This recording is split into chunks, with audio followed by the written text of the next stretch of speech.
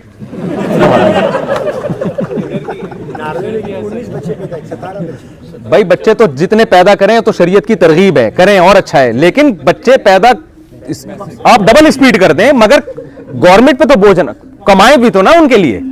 پیدا کرنے کا مقصد یہ ہے کہ مارکیٹ میں بچہ لاتے جاؤ وہاں سے پیسے. یہ تو غیر اخلاقی حرکت ہے یا نہیں؟ تو آسٹریلیا میں جب گیا تو وہاں مجھے انہوں نے بتایا کہ اتنی اسپیڈ سے ایکسیلیٹر پہ پاؤں رکھا ہے نا پاکستانیوں نے کہ یار فی بچہ پتہ نہیں کتنے ڈالر مل رہے تھے وہاں پہ. تو انہوں نے کہا آپ کوئی کام ہی نہیں کرنا, یہی کرنا ہے. تو گورنمنٹ نے قانون ہی چینج کر دیا وہاں پہ کہ یار یہ تو بے روزگار بن کے بیٹھ رہے ہیں اور اسپیڈ فل بڑھائی بھی ہے انہوں نے. تو آپ کی اسپیڈ بھی ہونی چاہیے اور ساتھ ساتھ کمانے کا ذریعہ بھی ہو. بوجھ بن کے کہیں بھی بوجھ نہ بنو. ہمارے نبی صلی اللہ علیہ وسلم کو غنا پسند ہے, استغنا پسند ہے. استغنا کیا ہے؟ کسی پہ بوجھ نہ بنا جائے. یہاں کی گورنمنٹ کہے کہ یار مسلمانوں سے ہمیں یہاں آنے سے ہماری اکنامکس کو اکنامیکلی ہم مضبوط ہو رہے ہیں, بوجھ نہیں بن رہے یہ لوگ ہم پر. جعلی حملے کروا کے سسرال نے حملہ کر دیا تھا میرے اوپر, میں اس لیے آ گیا یہاں پہ. پتہ نہیں کیسے کیسے جعلی وکیلوں کے پاس نا پورے وہ بنے ہوئے ہوتے ہیں, لکھا ہوا ہوتا ہے کہ یہ ہوا تھا. تو خیر جلدی سے بات کو کمپلیٹ کرتا ہوں. تو پہلی شرط اللہ نے بیان کی ومن اراد الآخرہ, نیت کیا ہونی چاہیے؟ آخرت. دوسری قرآن نے شرط بیان کی وسعی, صرف نیت کافی نہیں ہے, اس کے لیے کوشش بھی کرے. نیت تو بڑی بڑی کاموں کی نیت ہے جی, میں یہ بھی کروں گا, میں یہ بھی کروں گا. کب شروع کرے گا کہ پتہ نہیں, یہ بھی کنفرم نہیں ہے. کوشش بھی شروع کر دے اس کے لیے. وسعی لہا سعیہا, قرآن کہتا ہے وہی بات, کوشش اخپل طریقے سے نہیں, وہ والی کوشش جو میں نے بتائی ہے. اس میں دو انتہاؤں کے درمیان میں اللہ نے حکم دیا ہمیں چلنے کا. ایک انتہا یہ دنیا چھوڑ کے جنگلوں میں نکلنا ہے سب کچھ, یہ بھی ایک انتہا ہے جس سے منع کیا. ایک یہ ہے کہ دنیا کے پیچھے ایسے بھاگیں کہ حلال و حرام کی فکر ہی ختم ہو جائے, یہ دوسری انتہا ہے. اس سے بھی اللہ نے ہمیں بچنے کا حکم دیا. تو اللہ نے بتایا کہ وہ کوشش کرو جو میں نے بتائی ہے. اس میں سب سے پہلے عقیدہ توحید ہے, نظریہ آپ کو اپنا درست رکھنا پڑے گا. پھر عقیدہ رسالت ہے. پھر اس کے بعد اللہ تعالیٰ نے جن برائیوں سے بچنے کا حکم دیا, جن چیزوں کو 5 نمازیں فرض ہیں یا نہیں ہیں. اگر آپ نماز نہیں پڑھتے, مسجد میں جماعت سے نماز نہیں پڑھتے, اللہ کی نظر میں آپ اچھے انسان نہیں ہیں. اگر آپ اپنے آپ کو مسلم ہونے کا دعویٰ بھی کرتے اور نماز آپ چھوڑ دیتے ہو, اسلام میں نماز سے بڑھ کر کوئی حکم نہیں ہے. سفر میں اللہ نے نماز چھوڑنے کی اجازت نہیں دی, حضر میں, بیماری میں, کسی کنڈیشن میں کھڑے ہو کے نہیں پڑھ سکتے, حکم دیا بیٹھ کے پڑھو. تو آج سے عزم کریں زندگی میں کبھی بھی انشاءاللہ نماز قضا نہیں کریں گے. اور رمضان کے روزے, اب یہاں روزے بہت لمبے ہوتے ہیں, لوگ بتا رہے ہیں ہمیں, اور بعض لوگ عصر میں ہی افطاری شروع کر دیتے ہیں. بھائی اللہ میاں نے غروب آفتاب کے وقت روزے کا افطار کرنے کا حکم دیا. ہاں 24 گھنٹے میں سورج غروب ہی نہ ہوتا ہو, جیسے مزید نارتھ کی طرف جائیں گے تو پھر وہاں احکام الگ ہیں. وہاں آپ مفتیان کرام سے پوچھ لیے گا اگر کبھی وہاں جانا ہو رمضان میں, تو وہ بتا دیں گے آپ کو بھائی اتنا کیونکہ سورج غروب ہی نہیں ہو رہا نا, وہ 2-2.5 مہینے تک گھومتا ہی رہے گا آپ کے سر پہ. تو یہ تو 2-2.5 مہینے روزہ ہوگا آپ کا. تو 24 گھنٹے کے اندر اندر وہ روزہ, سحری, افطاری سب کی چھوڑ. لیکن جب آپ ہیں پراپر طریقے سے, سورج غروب بھی ہو رہا ہے, طلوع بھی ہو رہا ہے, تو بھائی تھوڑا اللہ کے لیے 1 مہینہ روزہ. آپ کہتے ہیں کہ نہیں ہم سے نہیں رکھا جاتا, ہم سے نہیں رکھا جاتا, اس کا مطلب آپ پیڑے کھانے کے لیے آئے ہیں.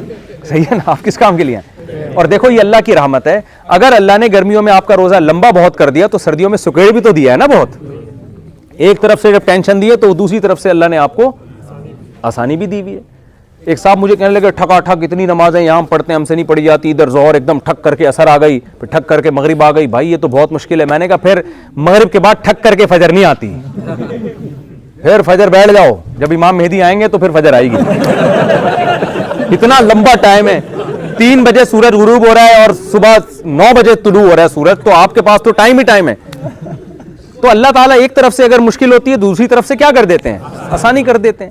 تو نہ نماز چھوڑنے کی اجازت اور نہ آپ کو رمضان کا روزہ چھوڑنے. سمجھتے ہیں یہ پابندی سے رکھنا ہے. رمضان کے روزے مسلمانوں کی رونق ہے. اب تو میڈیکل سائنس یہ کہہ رہی ہے کہ روزہ رکھنے سے انسان کی صحت اچھی رہتی ہے. ہمت کرو, سست نہ بنا کریں. جب آپ روزہ رکھیں گے نا رمضان میں, بلکہ نفلی روزے بھی رکھ لیا کریں, کیا جا رہا ہے. کچھ اضافی گریوی بھی تو ہوتی ہے نا, یہاں گریوی کا سسٹم نہیں ہے میرا خیال ہے. جیسے کراچی پنجاب میں کھانے کے بعد گریوی بھی ملتی ہے نا, یہاں ہوٹلوں میں ملتی ہے گریوی. نہیں ملتی. بس اسی وجہ سے تو نہیں رکھ رہے نفلی روزے آپ لوگ. آپ کہتے ہیں کہ جب اللہ یہاں غریبی نہیں ملتی تو ہم اللہ کو غریبی کیوں دیں. تو غریبی کا سسٹم ہونا چاہیے یہاں پہ. تو یہ لفظ آیا غریبی سے. ہوتا یہ تھا کہ غریب آدمی کے پاس, بیچارے کے پاس تھوڑے سے پیسے تھے, اس نے کھانا کھا لیا, پیٹ بھرا نہیں, تھوڑی سی روٹی بچ گئی, تو غریبی میں اس کی تھوڑی سی نہاری اور ڈال کے دے دی. وہ ایسا ایک تو غریبی سے غریبی بن گئی وہ, اور اب وہ تمام پورے ملک میں رائج ہو گئی ہے وہ. اب مالدار آدمی بھی غریبی پہلے کھا رہا ہوتا ہے, پلیٹ بعد میں منگوا رہا ہوتا ہے. تو وَمَنْ أَرَادَ الْآخِرَةَ وَسَعَى لَهَا سَعْيَهَا, اللہ کہتے ہیں اس کے لیے کوشش بھی کرے. یہ تیسری شرط ہو گئی, کوشش بھی وہ جو اللہ رسول. تو آپ نے یہ تو اللہ نے فرائض ہمیں بتا دیے, یہ ہم نے کرنے, اور کچھ کام اللہ نے حکم دیا نہیں کرنے. دیکھو اسلام کا حکم ہے, مجھے بتاؤ رشتہ داری توڑنا یا رشتہ داری جوڑنا؟ جو لوگ انڈیپینڈنٹ ہیں, وہ انڈیویجولی زندگی گزارتے ہیں, کہہ رہے ہیں یار میں اخپل طریقے سے بس میری زندگی, میری لائف, کوئی اس میں دخل اندازی نہیں کر سکتا. یہ اسلام کا نہیں ہے. یہ کوئی لبرل آدمی جو مذہب کو نہ مانے اس پہ سوٹ کرتی ہیں یہ باتیں. آپ کو یہ کرنے کی اجازت بالکل بھی نہیں. اللہ میاں نے بتایا کہ دیکھو تمہارے بہت سارے رشتے ہیں, یصلون ما امر اللہ بہ ان یوصل, جیسے نماز فرض ہے ایسے ان رشتوں کو جوڑنا بھی, بولو, ان سے بنا کے رکھنی آپ. وہ رشتے کیا ہیں؟ اللہ میاں نے سب سے پہلے رشتہ بیان کیا باپ اور ماں کا. ماں کا حق باپ سے 3 گنا زیادہ رکھ دیا اللہ تعالیٰ نے, ٹھیک ہے نا. وہ کیسے حق اللہ نے بیان کیا کہ قرآن میں حدیث میں آتا ہے وَصَاحِبْهُمَا فِي الدُّنْيَا مَعْرُوفًا وَاخْفِضْ لَهُمَا جَنَاحَ الذُّلِّ مِنَ الرَّحْمَةِ, ذلت سے اپنے بازوؤں کو اپنے والدین کے سامنے جھکا کے رکھنا ہے. ان کے سامنے اونچی آواز سے بات بولو نہیں کرنا. بڑھاپے میں ان کو گھر میں رکھ کے ان کے قدموں میں جنت تلاش کرنی ہے, ان کو گھر سے نہیں نکالنا. حدیث میں آتا ہے اس شخص پر اللہ کی لعنت جس کو بوڑھے والدین ملے اور اس نے بڑھاپے میں ملے اور اس نے بڑھاپے میں ان کی خدمت کر کے جنت اپنے اوپر واجب نہیں کر لی. اتنا بہترین آپشن جنت کمانے کا آیا تھا اور اس نالائق نے وہ آپشن ضائع کر دیا. تو صرف عید بقرعید پہ آپ کو ماں باپ سے ملنے کا حکم نہیں ہے, آپ نے سال کے 12 مہینے 24 گھنٹے اپنے ماں باپ کی کیئر بولو کرنی ہے. اور اللہ نے کہا کہ جب بھی اضافی خرچ ہوگا نا تمہارا, اضافی, ایک تو واجب خرچ ہے, جب بھی اضافی ہے تو اس کی ابتدا بھی والدین سے ہونی چاہیے. تو اگر اللہ نے کسی کو پیسہ دیا ہے تو اس میں سے اپنے والدین کے لیے الگ سے کچھ حصہ ہر مہینے نکال کے بولو نا رکھا کریں, بجائے اس کے کہ ابا کی وراثت پہ نظریں رکھیں, ابا کو پیسے الٹا دیا کریں. کسی حدیث میں نہیں ہے تیرے باپ کا مال تیرا ہے, یہ صحیح حدیث ہے تیرا مال اور تو بھی تیرے باپ کا ہے, یہ حدیث ہے. آج الٹا ہو رہا ہے ابا پتہ نہیں کب مریں گے اور میں ان سے مجھے معاذ اللہ پیسے ملیں گے, یہ غلط ہے. آپ بولو بھائی یہ تو موت کے بعد اللہ نے ایک نظام بنایا ہے, دنیا میں کیا ہے بھائی, یہ جو کچھ ہے ابا کس کا ہے, یہ آپ کا ہے. تو باپ اور ماں کا بہت بڑا حق ہے اسلام میں. عیسیٰ علیہ الصلوۃ والسلام جب پیدا ہوئے اللہ نے ماں کی گود میں ان کو قوت گویائی دی نا, تو ماں کی گود میں حضرت عیسیٰ نے کیا کہا, وَبَرًّا بِوَالِدَتِي, اللہ نے مجھے پیغمبر بنایا, مجھے کتاب والا بنایا, اور اللہ نے مجھے اپنی ماں کے ساتھ اچھا سلوک کرنے والا بنایا. ماں کی گود میں حضرت عیسیٰ کی زبان سے یہ الفاظ نکلوائے جا رہے ہیں. تو کیسے حضرت یحییٰ علیہ السلام جب پیدا ہوئے تو قرآن نے ان کے بارے میں کیا فرمایا, وہ کیا ہے, وَبَرًّا بِوَالِدَيْهِ, ہم نے یحییٰ علیہ السلام کو اپنے والدین کے ساتھ اچھا سلوک کرنے والا بنایا. تو پیغمبروں نے جتنی تاکید سے باپ اور ماں کا حق بیان کیا ہے اتنی تاکید سے کسی اور کا حق بیان نہیں کیا. آج کلائنٹ کی ویلیو, دوست کی ویلیو زیادہ ہے, اپنے گرل فرینڈ کی اور دیگر رشتوں کی ویلیو زیادہ ہے, ابا اماں اور کی ویلیو کیا ہو گئی ہے, کم ہو گئی. میں اکثر ایئر ہوسٹس کی مثال دیتا ہوں. ایئر ہوسٹس کو جب آپ جہاز میں بلائیں, کبھی اس کے چہرے پہ غصہ نہیں ہوتا, 20 دفعہ پانی مانگے 20 دفعہ آپ کو پانی لا کے پلائے گی, کچھ پوچھنا ہو سوری کر کے چلی جائے گی یا اچھا سا جواب دے دے گی, اس پہ غصہ اس کو بالکل بھی نہیں آتا. جیسے ہی بٹن دبائیں گے نا فوراً آ جائے گی. ہوتا ہے کہ نہیں ہوتا؟ تو یہ ایٹیٹیوڈ آپ کے اپنے ابا کے ساتھ اور اماں کے ساتھ ہونے چاہیے. دیکھو ایئر ہوسٹس نماز پڑھ رہی ہو, اسلام نے اس کو حکم دیا کہ کوئی گھنٹی بجائے نماز توڑ کے جواب دو, دیا. لیکن باپ اور ماں میں سے کسی نے آپ کو پکارا تو حکم کیا ہے, نفلی نماز ہے, نفلی نماز کو کیا حکم ہے, توڑ کے ان کی پکار کا جواب. تو تو یار وہ آپ کو تو ایئر ہوسٹس سے زیادہ ایکٹیو ہونا چاہیے نا ابا اما کے سامنے. لیکن یہی ایئر ہوسٹس جب گھر میں جائے گی اس پہ پاؤں رکھ کے کھڑے ہو جائیں گے, اما بھی بٹن پہ پاؤں رکھ کے کھڑی ہو جائیں گی, سوائے وہ ایئر ہوسٹس جو میرا بیان سن رہی ہیں ان کے علاوہ کوئی بھی ابا اما کی پکار کا جواب نہیں. اور اگر ایک دفعہ جواب دے دیا دوسری دفعہ تو تیسری دفعہ میں دھتکار کے جواب دیں گے کہ کیوں تنگ کر کے رکھا ہوا ہے آپ نے. ایسے موقع پہ مجھے ایک واقعہ بڑا زبردست یاد آتا ہے کہ ایک بوڑھا باپ جو ہے نا, بڑھاپے میں انسان کا دماغ صحیح کام نہیں کرتا, تو بوڑھا باپ اپنے بیٹے سے کہتا ہے کہ دیوار پر نا کوا آ کے بیٹھا. تو چھوٹے بچے سے اپنے بیٹے سے جوان بیٹے سے, بیٹا یہ کیا ہے؟ بیٹے نے بولا کہ ابا کوا ہے. اب بوڑھا آدمی دماغ کام نہیں کر رہا, تھوڑی دیر پھر بھول گیا بیچارہ کہ ابا یہ کیا ہے, بیٹا یہ کیا ہے. پھر اس نے بولا ابا کوا ہے. تیسری دفعہ میں بیٹے کو غصہ آ گیا, جیسے کہ آج کل کی ینگ جنریشن کو غصہ آ جاتا ہے. بولا ابا کیا فضول میں آپ سوال کی رٹ لگا کے رکھی, بول تو دیا, کیا سنتے نہیں ہو کیا؟ تو باپ کو نے ایک پرانا واقعہ یاد آیا. اور ماں باپ اللہ نے ایسے ہی بنائے ہیں. باپ نے کہا کہ بیٹا مجھے یاد ہے 10 دفعہ تو نے بچپن میں مجھ سے پوچھا تھا کہ یہ کیا ہے, اور میں 10 دفعہ میں نے تجھے ہنس کے جواب دیا تھا, ایک دفعہ بھی میری پیشانی پہ لکیریں نہیں آئی تھی. کتنا بچے سوال پوچھتے ہیں کہ نہیں پوچھتے, کیسی خدمت کرتے ہیں ماں باپ. یہی بیٹا جب جوان ہو جاتا ہے تو پھر اس کو بوڑھے ماں باپ کی باتیں الٹی بھی لگتی ہیں, ان کا روک ٹوک بھی بری لگتی ہے. تو بھائی آپ دنیا میں تو اس پہ کوئی قانون نہیں ہے, آپ باپ کو رکھو نہ رکھو, کوئی کہیں بھی نہیں پوچھتا.